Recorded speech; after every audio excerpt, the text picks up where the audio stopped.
Hello people, welcome back for today's daily match. Today I picked another match from the Korean pros. One match that I hope it's gonna be really cool because it has two very skilled players, probably top of their races in Korea and well, in the world as well. Let me present the players. You have here the blue Terran, it's NEXHansin. Hansin is one of the finest Terran players playing on the Korean servers. He's a member of Team Nex, a professional Korean team, and he played on the GomTV GSL on the Season 1. Unfortunately for him, he didn't get qualified for the Season 2, but well, that doesn't mean anything. As you guys know, there's a lot of fighting, a lot of competition to get the spot on those top 64, and well, this time I guess he didn't got lucky enough to get a spot there. Also, Hansin is known for the fact that he's one of the top players ever playing on the Guisado King of the Hill. OGS, the STC, has the record with 24 wins in a row, but NEXHansin is the second place with 19 wins in a row. So pretty respectable record here and very good status for NEXHansin. And his opponent on this situation, on this match, is CheckPrime. What can I say about CheckPrime? Monster Zerg, just one of the top master Zergs playing in the whole world at the moment. I really would like to see a mirror match with him and a fruit dealer would be cool. But like I was mentioning, CheckPrime, one of the finest, member of professional Korean Team Prime, and he got qualified for the Season 1 of the GSL and also confirmed qualified for the second season of the GSL. So impressive Zerg play here. And I would like to mention a thing just to add up to this match.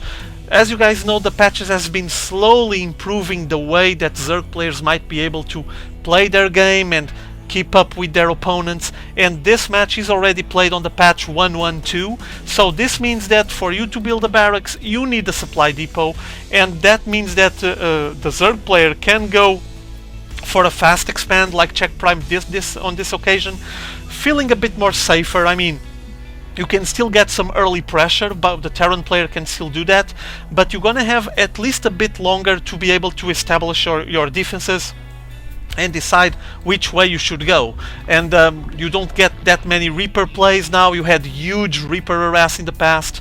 Also, you had for quite a long time the Hellion harass, which is quite effective. It will still be effective, but just takes a bit longer. And like this, the Zerg player at least is able to establish his base and try to muster up some defenses to keep the game balanced. I found it interesting. I think it's a good option. We'll see in the future the reflexes that this kind of changes with the patches we'll have on the pro scene, but for now it's what we got, so let's try to adapt and see what's coming out of here. Hansin, as you guys saw here, he went from the barracks, finishing his wall off into a factory, while CheckPrime is getting a Roach Warren. There it is. Roaches now with 4 range got a lot more effective, especially on situations where you have units dropping down like on corners on the back of your base. You have more roaches reaching those units and it's really effective, very helpful. CheckPrime already working out of 2 bases, while here on Hansin's side, as you guys saw, you went from the racks into the factory and now getting 2 starports at the same time. Pretty impressive play. And here comes the Overlord from CheckPrime. He's gonna spot some of this. Let's see if he's gonna be able to see some of it. Yeah, Hansin here on this side, and now let me check here on this side. What can he see? Yeah, CheckPrime just spotted there, as you guys can see, the 1 starport. He didn't check the second one, so he might not be aware that there's a big air invasion incoming to his side. I mean, Hansin wouldn't be making 2 starports and flying them now to attach. Let me look. Yeah, switching with the factory and the barracks. They're gonna attach them to the tech lab, so this is gonna be Banshee harass, and I don't think that CheckPrime knows about that, but this Zergling is gonna take some more information. There it is. So now he knows that the starport has a tech lab attached to it, and Banshees will be coming out, so he might be preparing his air defenses, making sure he's going to be able to hold off any early pressure while he gets the lair tech. Already second tier of tech getting researched by CheckPrime. He's going really fast on his upgrades and on his evolution, but he doesn't have much of an army, as you guys can see. 3 queens, 2 Zerglings. Well, air defenses he has some, that's pretty obvious. Evo Chamber getting down as well to get some upgrades for his units. And now which unit will he be picking up after this one, after getting the lair? Well, Mutalisks would be very useful here, but NEXHansin sending his Banshees all the way into CheckPrime's base. At least for now it's only 2, but there's already 2 other Banshees getting produced, so for now it's going to be mass Banshees just harassing as much as he can. And this Zergling staying on the Xel'Naga watchtower just was really precious because he just noticed that these 2 Banshees are advancing. And look at the reply by CheckPrime: Spore Crawlers, something that you don't see every day on matches at this level. And he's getting 2 on each base, and he has like what, 4 queens? Yeah, 4 queens. There it is, the Banshees trying to harass. Spore Crawlers finally out and pushing away these Banshees. Very well defended. There wasn't much of a damage here. I think he got killed like what, 2 or 3 drones, that's basically it. And now with the Spore Crawlers here and this amount of queens, he'll be able to fend off any air attack. Even with Cloaking Field that it's getting researched by NEXHansin, I mean, the Spore Crawlers can detect the stealth units.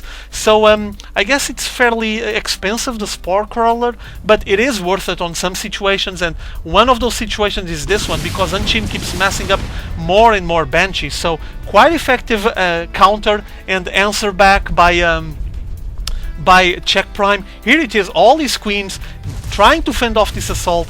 These Banshees are not going anywhere, no chance. 5 queens just fending them away, just pushing them away, while this factory is flying over the base, trying to keep tabs on what's going on the expo.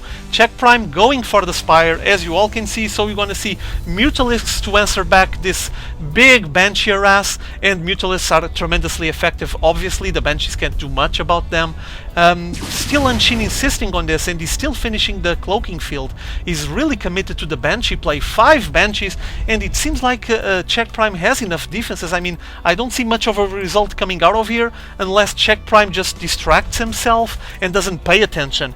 Income-wise, even playing out of 1 base, NEXHansin is still leading the way, and now sending his starports, both of them advancing into making a wall off there on the choke point of his natural expo. So he's probably preparing an advance there, picking up the expo, while the Banshees try to harass once again. 1 got destroyed, and now there's the Mutalisks here, so this is going to become messy. Here comes Mutalisks harassing as much as they can, and look at NEXHansin, very well played. He's splitting all these Banshees, making sure he's going to have some left in the end of this battle, because the Mutalisks has been stalking this one. This one is going to get killed. No chance there, just got shot, and now NEXHansin is going to finish off this one as well, and his Mutalisks just fended off the harass, the Banshee harass, and NEXHansin will have to transition into something else, which is actually doing, as you guys can see here, plenty of racks already, 3 racks. He picked up both of the starports, placed them here in front, making Medivacs, and now getting reactors on his barracks. So this is a sign that we're going to see some mass Marine, maybe Marine Marauder combination, and is this transitioning from that Banshee harass into something more stable for his mid and late game. Marines are very effective as air as a counter to air units, especially if they get Steam Pack, which is already been researched. CheckPrime won't have much of a chance to harass a lot. But here he goes, harassing the mineral line. There's already a missile turret there, holding ground for the SCVs from NEXHansin to actually be able to mine out of this natural expo. And these 2 starports right in the front, they're actually not walling off, should be like more ahead here, but he just placed them here. Maybe it's a way of delaying some kind of advance that CheckPrime might be going for. But CheckPrime investing now on his macro game, getting a 3rd expansion, a 3rd base 2nd expansion, sorry, and preparing his econ game, it seems, because for now NEXHansin is still ahead, playing out of 2 bases with the mules, and look at the difference on the harvester count, and even so NEXHansin is able to pull ahead, 51 against 39. CheckPrime just preparing his mid and late game, I would say, and meanwhile harassing as much as he can with his Mutalisks, so he can lower the economy and hurt the economy from NEXHansin the best possible way. There it is, actually focusing fire on this refinery, even set it on fire, but I think it's going to be repaired. Yeah, there it is, getting repaired now. Small group of Marines with Medivacs being placed here close to the rocks, while the Mutalisks are going to advance once again on that natural expo, but instantly got pulled back because there was a lot of Marines defending there. What else is getting researched? Centrifugal hooks for Banelings, more Carapace level 1 there, and 13 roaches in a row. Whoa, he's going to transition